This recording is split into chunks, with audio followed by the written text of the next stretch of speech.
السلام عليكم البنات، كي دايرين؟ لاباس عليكم؟ كنتمنى تكونوا في احسن الاحوال. مرحبا بكم في قناه ايمان ستوري في حلقه جديده من سلسله ديالنا سلسله الزيوت. اليوم ان شاء الله غادي ندويو على زيت النعناع، وكيف ديما كيف ما ان شاء الله غادي نقول لكم الوصفات اللي تقدروا ديروا بهم، واش كيصلح للشعر، الانواع البشره اللي كيصلح ليها واللي ما كيصلحش ليها، طريقه استعمال. وقبل ذلك غادي نطرقوا دائما فوائد النعناع كنبتة النعناع من غير الزيت. غندويو على النعناع شوية، ومن بعد عاد ندويو على زيت النعناع من شركة بيوكيس. زيت النعناع مقطر على البارد، مقطر طبيعي 100%، يعني بحال مصايبة على يديك.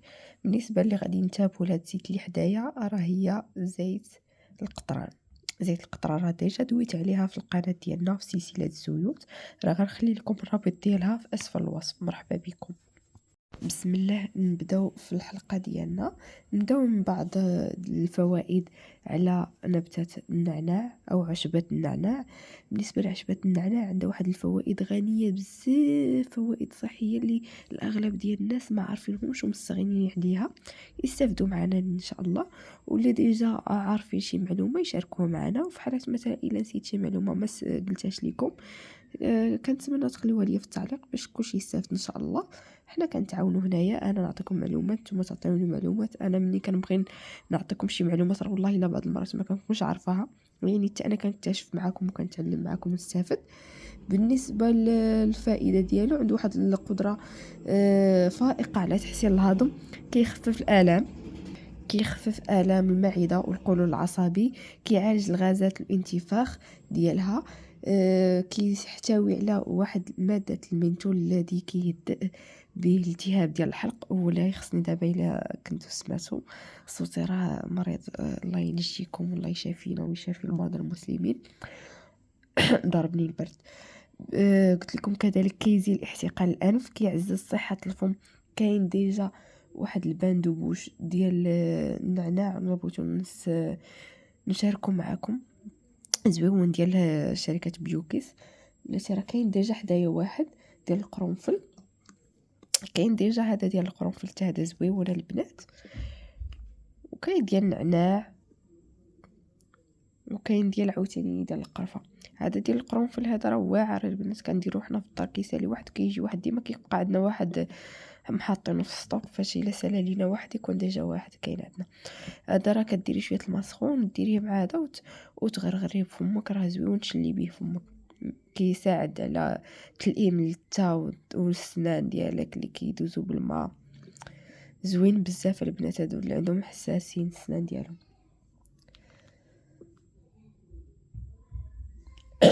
كيف قلت لكم كيساعد كذلك على تحسين التركيز وتخفيف التوتر. يعني هو راه الا دوينا على الزيت ديالو، هو راه من الزيوت العطريه البنات. راه غندويو ان شاء الله على الزيت، غير بلاتي واحد الدقيقه نمشيو حنا ايطاب باغ ايطاب، حنا ما زربانينش. الصحه الجهاز الهضمي كيف قلت لكم كيساعد او كيعمل كمضاد للتشنجات اللي كاينه، كيساعد على تهدئه العضلات والجهاز الهضمي، كيعالج عسر الهضم، كيقلل من الالام والمغص والانتفاخ اللي كيكون في المعده، كيساعد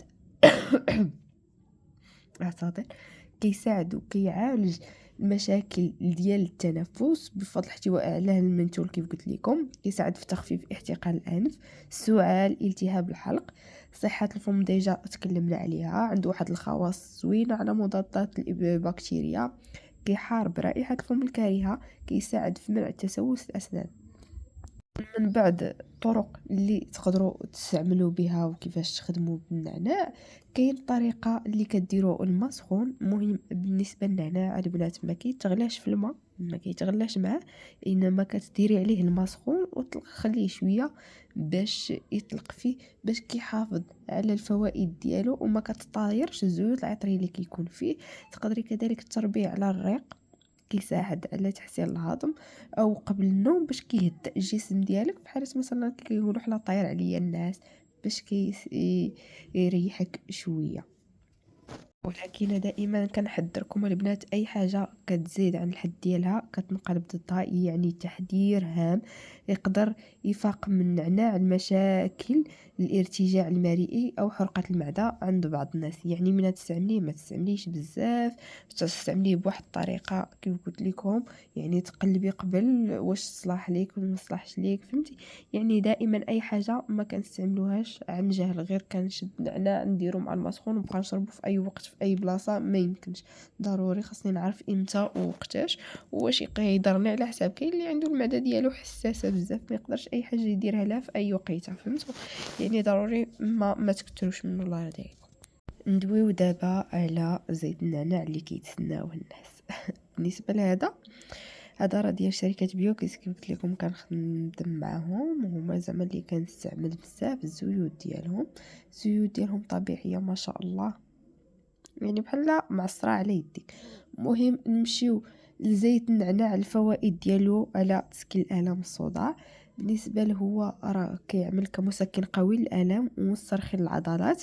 الطريقه كيفاش كديري كدلكي شويه على الجبهه باش كيعالج لك الصداع النصفي والمزمن، او على المفاصل على حساب نتيا. بالنسبه كيف قلت لكم هذا راه زيت عطري، كذلك كيساعد على الجهاز التنفسي، كيساعد في فتح المجاري التنفسية وطرد البلغوم. كذلك كيجعل في نزلات البرد كيساعد الانفلونزا، التهاب الجيوب الانفيه، يعني عنده بزاف ديال المنافع.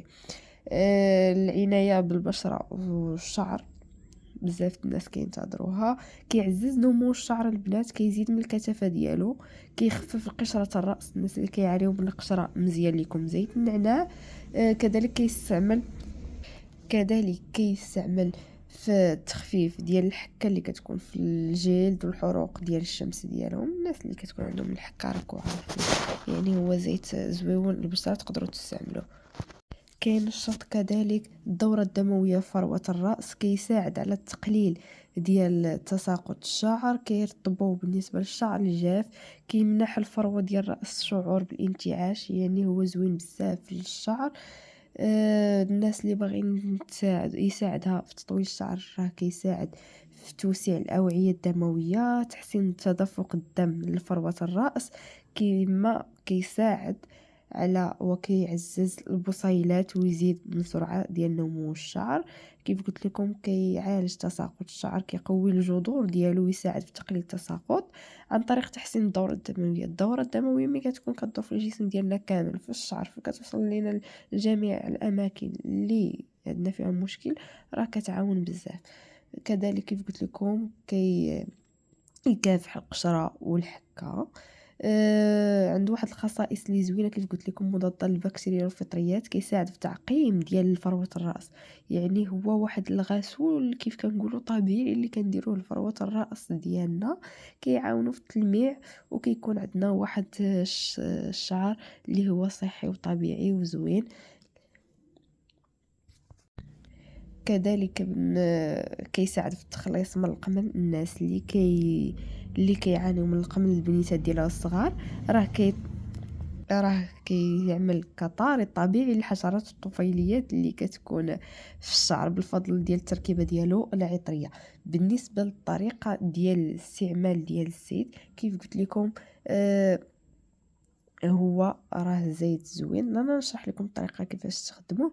الا كنتو مثلا غادي ديروه للشعر مباشره على الجلد، من الاحسن ديروه غير بواحد 5 القطرات منه. مثلا باغ اكزومبل هذه غادي ديروا منها 5 ديال القطرات ياك، وديروها مع شي زيت مخفف. ديجا دوينا على الزيت اللي كيكون خفيف، مثلا زيت جوز الهند، زيت زيت الزيتون، وزيت او زيت اللوز حتى هو. كتخلطوهم وعاد ديك الساعه كدلكي بيه الفروه ديال الراس ديالك، تخليه واحد نص ساعه مثلا ولا ساعه، عاد تمشي تدوشي. بالنسبه للملاحظه نعطيكم، كيعتبر زيت النعناع مثاليه لفروه الراس الدهنيه، حيت كيساعد على توازن انتاج الزيوت اللي كتكون في الشعر. يعني الناس اللي عندهم شعر زيتي، فهو راه كيساعد على التوازن ديال الزيوت اللي كتكون في الشعر ديالنا. بالنسبة للزيت النعناع على البشرة،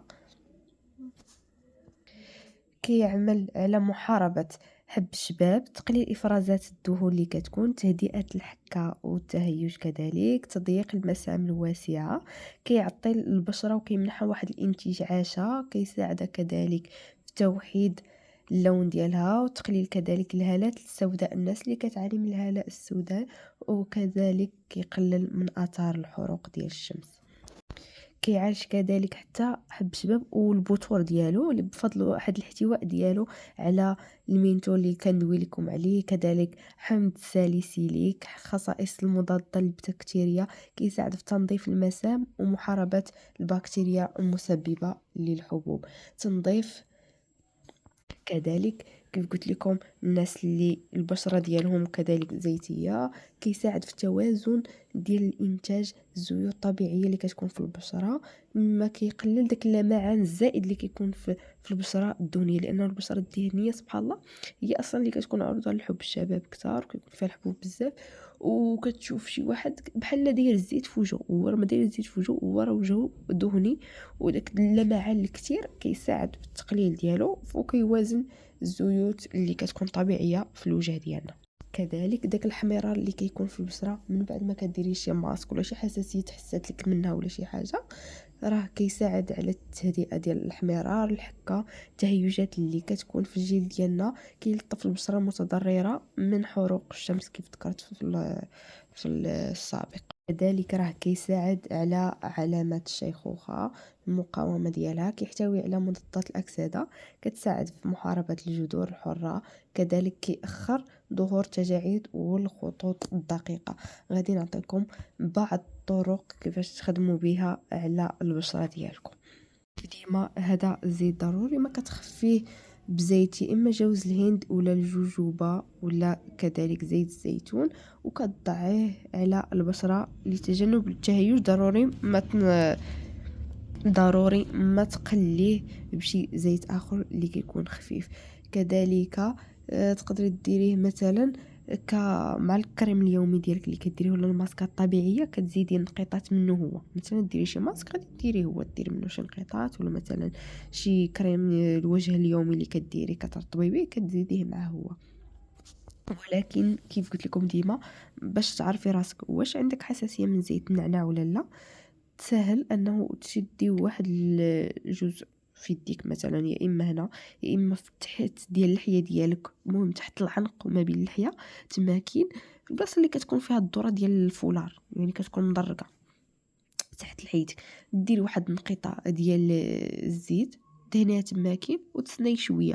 في حاله ما كانش شي حميرار، ما كانش شي حبوب، ما حرقاتك ما حتى شي حاجه، فراه انت ما عندكش حساسيه من الزيت ديال النعناع، تقدري تستعمليه عادي. في حالة كان شي حميرار، كانت كتحسي بشي حروقيه كتاكل ولا شي حاجه، فراه عندك حساسيه منه، أحسن